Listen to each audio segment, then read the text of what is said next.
তুমি যে NEET qualify করেছো, কার অবদান সবচেয়ে বেশি তোমার জীবনে? এই ডাক্তার হওয়ার স্বপ্নটা তোমার কবে থেকে ছিল?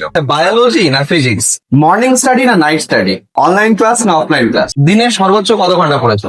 তো আজকে আমাদের সামনে উপস্থিত আছেন একজন সফল নিট কোয়ালিফায়ার, যিনি তার মেধা এবং কঠোর পরিশ্রমের এবং চেষ্টার মাধ্যমে আজকে সে নিট কোয়ালিফাই করতে পেরেছে এবং তার স্বপ্নকে বাস্তবে রূপান্তরিত করতে পেরেছেন। এবং উপস্থিত রয়েছেন তার বাবা, যিনি এই সফলতার নেপথ্যে আছেন। আপনাদের প্রত্যেককে ফিউচার স্টার্স একাডেমির পক্ষ থেকে আন্তরিক শুভেচ্ছা, অভিনন্দন। তো আমার ইন্টারভিউ নেওয়ার জন্য আপনাকে অসংখ্য অসংখ্য ধন্যবাদ। প্রথমে বলো, তোমার নাম কি? আমার নাম রাহিদুল ইসলাম সর্দার। আচ্ছা, তুমি নিট পরীক্ষায় কত নম্বর পেয়েছো? আমার নিটের প্রাপ্ত স্কোর হলো 569, AIR 23897, 23,897 র্যাঙ্ক। 23,897, খুব ভালো। তোমার বাড়ি কোথায়? অ্যাকচুয়ালি আমার বাড়ি হলো দক্ষিণ চব্বিশ পরগনা জেলা মোগরাহাট 1 ব্লকের কুস্তি থানার অন্তর্গত কেশরী গ্রামে। আচ্ছা, আপনার নাম কি? নাম আতিয়ার আলম সরকার।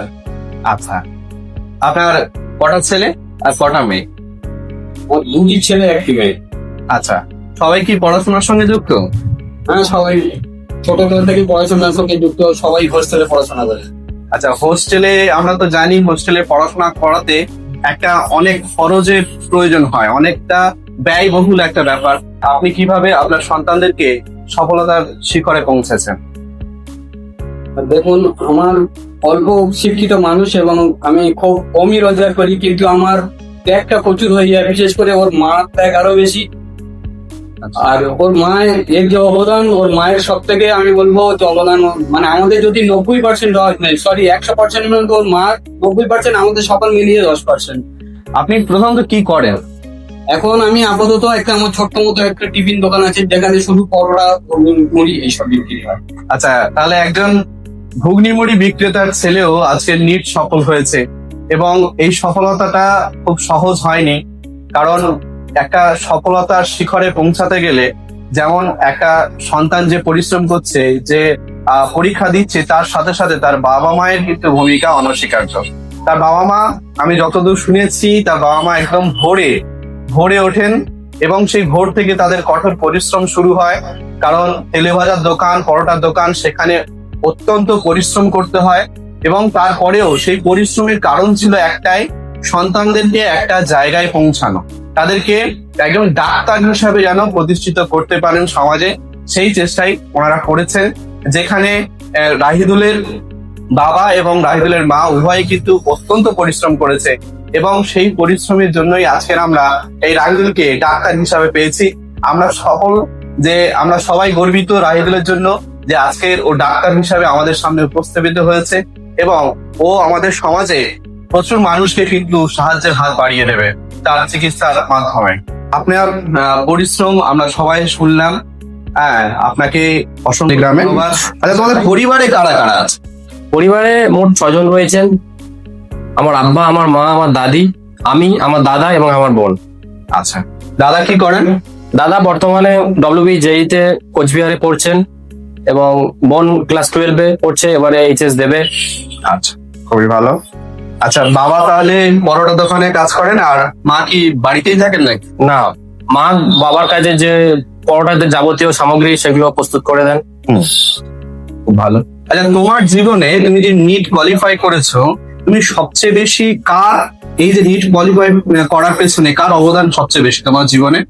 সবচেয়ে অবদান তো বেশি আল্লাহ রাব্বুল আলামিনকে দেবো, কেননা তিনি যদি চাইতেন না তো আমি ডাক্তার হয়তো হতে পারতাম না। তিনি চেয়েছেন বলে আমি ডাক্তার হয়েছি, এবং তার পরেই যদি কারো স্থান থাকে তাহলে সেটা হলো আমার আব্বা এবং আমার মায়ের। এবং যদি স্পেসিফিকলি বলতে চান তাহলে আমার মায়ের অবশ্যই, কারণ আমার মা একজন সংসারের কাজ সামলেও বাবার দোকানে যে টুকিটাকি যে হেল্প করতে হয়, সে হেল্পটা করেছেন। তাই আমার মাকে আমি সর্বগ্রহী ভূমিকা পালন করেছেন। একটা সন্তানের জীবনে তার মায়ের ভূমিকা কিন্তু প্রচুর থাকে, কিন্তু এখানে রাহিদুলের মা একেধারে যেমন সংসার সামলেছেন, তার সাথে সাথে আমরা যতটা জেনেছি রাহিদুলের কাছ থেকে, যে তার মা কিন্তু তার বাবার যে দোকান ছিল, সেই দোকানেও কিন্তু বিভিন্ন কাজে সাহায্য করতেন। হয়তো এই সাহায্যটা না করতে পারলে, তার বাবা মা এত যদি পরিশ্রম না করতে পারতো, হয়তো রাহিদুল আজকের এই জায়গায় পৌঁছাতো না। তাই তার বাবা মাকে কিন্তু অনেক অসংখ্য অভিনন্দন আমাদের ফিউচার স্টার্স একাডেমির পক্ষ থেকে। এই যে তুমি নিট কোয়ালিফাই করেছো, এই ডাক্তার হওয়ার স্বপ্নটা তোমার কবে থেকে ছিল? অ্যাকচুয়ালি স্বপ্নটা এসেছিল 11-12 থেকে, আমার মনের মধ্যে এসেছিল, এবং 3টে ড্রপের মাধ্যমে আমি আমার এই স্বপ্নটাকে বাস্তবায়িত করতে পারি। আচ্ছা আচ্ছা, আমি যতদূর শুনেছি তোমার বাবা মানে এতটা এই ডাক্তার হওয়ার জন্য তোমাদেরকে অনুপ্রাণিত হয়েছে, যখন মানে বিভিন্ন জন যারা পরীক্ষা দেয় তারা যখন নিট কোয়ালিফাই করতো, যে সমস্ত ছেলে মেয়েরা তাদের ছবিগুলো নাকি কেটে দেয়ালে সেটে দেয়, এটা কি কতটা সত্য? এটা একদম পুরোপুরি সত্য। 2020 সাল, তখন আমি ক্লাস 10-এ পড়ি। তো সে বছর ফার্স্ট হয়েছিল সোহেব আফতাব, 720-তে 720 পেয়েছিল। আচ্ছা, তো তার ছবি আমাদের বাড়িতে এখনো রয়েছে। যে সমস্ত শিক্ষার্থীরা নিট যারা দেবে তাদের বলছি এই সম্পূর্ণ ইন্টারভিউটা দেখার জন্য, কারণ শুধু পড়াশোনা করলে চলবে না, তার সাথে সাথে কিন্তু বাবা মায়ের প্রতি যে কৃতজ্ঞ বোধ, এই কৃতজ্ঞতা বোধ কিন্তু প্রত্যেকটা ছেলে মেয়ের মধ্যে থাকা উচিত।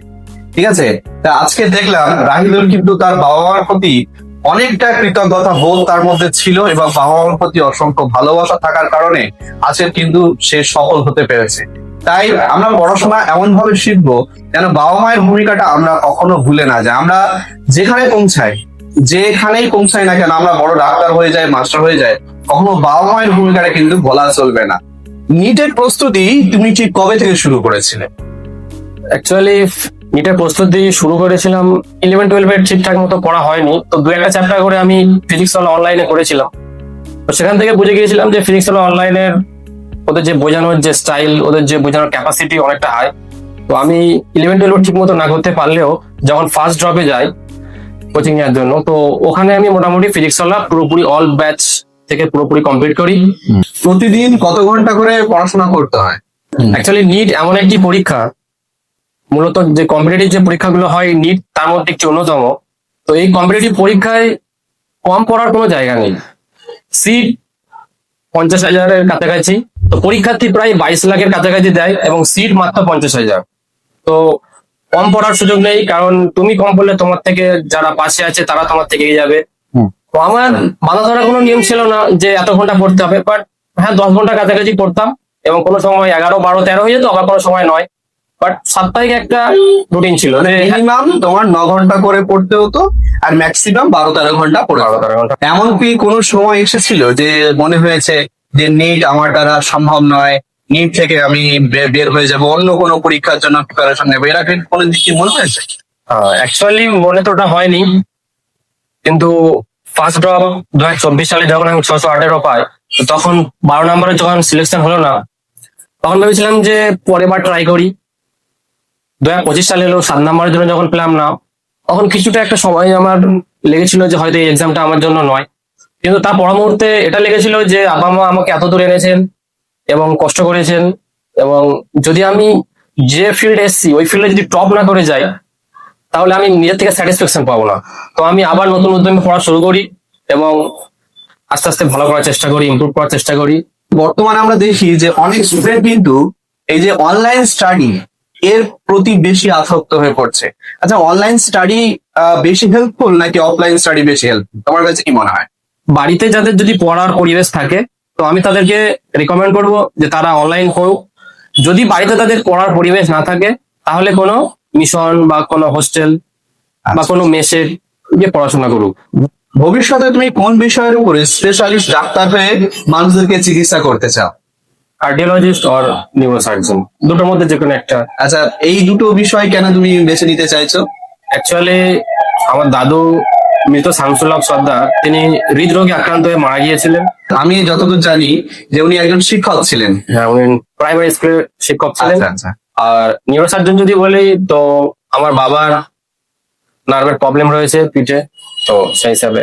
আচ্ছা, আমার যে সমস্ত স্টুডেন্ট আছে যারা আমার ভিডিও দেখে এবং যারা দর্শক আছে, তারা যে নিট পরীক্ষার প্রস্তুতি তাদের মধ্যে অনেকেই নেবে, ঠিক আছে, তাদের জন্য তোমার পরামর্শ কি থাকবে যে নিটের প্রস্তুতির জন্য তারা কিভাবে এগিয়ে যাবে? মাধ্যমিক দেওয়ার পরে প্রথমত 11-এ সায়েন্স নিতে হবে, এবং 11 এবং 12 যে দুটি বছর সব থেকে গুরুত্বপূর্ণ যে দুটি যে ক্লাস, সেই ক্লাসের যে সিলেবাস, সেই সিলেবাস অনুযায়ী নিটের হয়। তাহলে আমরা জানতে পারলাম যে প্রথমে মাধ্যমিকের পরে আমাদের সায়েন্স নিতে হবে, এবং 11-12 যে পড়াশোনাটা সেটা কিন্তু অনেকটা গুরুত্বপূর্ণ, কারণ 11-12 সিলেবাস নিয়ে কিন্তু নিটের যে পরীক্ষাগুলো হয় সেখানে অনেক প্রশ্নাবলী সেখানে আসে, এবং সেই জন্য 11-12 পড়াটা কিন্তু খুবই গুরুত্বপূর্ণ। সেটাকে যদি কেউ অবহেলায় কাটায় তাহলে কিন্তু নিটের স্বপ্ন দেখা তাদের ভুলে যেতে হবে। 11-12টাকে খুব গুরুত্ব দিয়ে পড়তে হবে, এবং তার পাশাপাশি যখন নিটের প্রিপারেশন নিচ্ছ সেই বছরটা কিন্তু খুব ভালো করে খুব মনোযোগ দিয়ে পড়লে তোমরা অবশ্যই সফল হবে, এই আশা আমরা রাখছি। আমরা প্রত্যেকেই জানি যে এই যে নিটের পরীক্ষা এটা কিন্তু খুব কঠিন, তাই না? তা যারা এই পরীক্ষায় 1-2বার অসফল হয়েছে, সফলতা পায়নি, তাদের জন্য তোমার বার্তা কি থাকবে? আমি এটাই বলবো যে যারা 1-2বার দিয়ে পায়নি তারা তাদের পিছনের যে ড্রপটা নিয়েছিল সেই ড্রপটাকে ভালো করে অ্যানালাইসিস করে দেখুক যে তাকে কি করলে সেই ভুলগুলো যাতে না হয়। ছোট ছোট যে সিলি মিস্টেক, ক্যালকুলেশন মিস্টেক, সেইগুলোর উপর বেশি করে জোর দেওয়ার জন্য বলবো। পরিশ্রম করলে সফলতা আসবেই।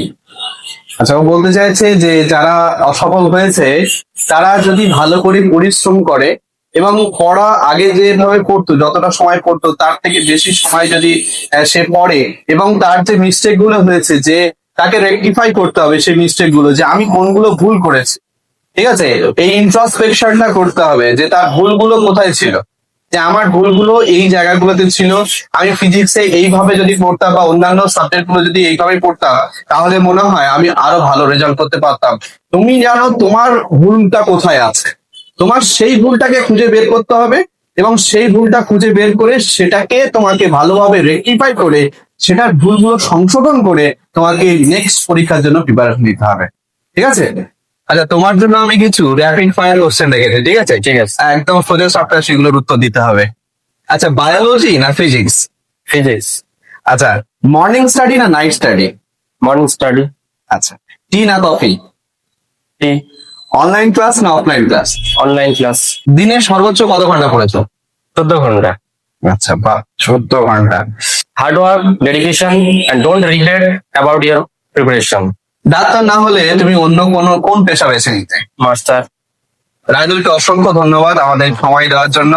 আর আমরা রাইদুল এবং রাইদুলের বাবার কাছ থেকে অনেক কিছু শিখতে পারলাম, জানতে পারলাম, এবং আমি আশা করছি আমার যে স্টুডেন্টরা যারা আছে, যারা আমার ফলো করে, যে সমস্ত স্টুডেন্টরা যারা আমার ভিডিওস গুলো দেখছে, তারা অনেক কিন্তু উপকার হবে এই ভিডিওটা দেখে, এবং অনেক অনুপ্রাণিত হবে যে একটা সফল হওয়া নিট কোয়ালিফায়ার কাছ থেকে আমরা অনেক কিছু জানতে পারলাম।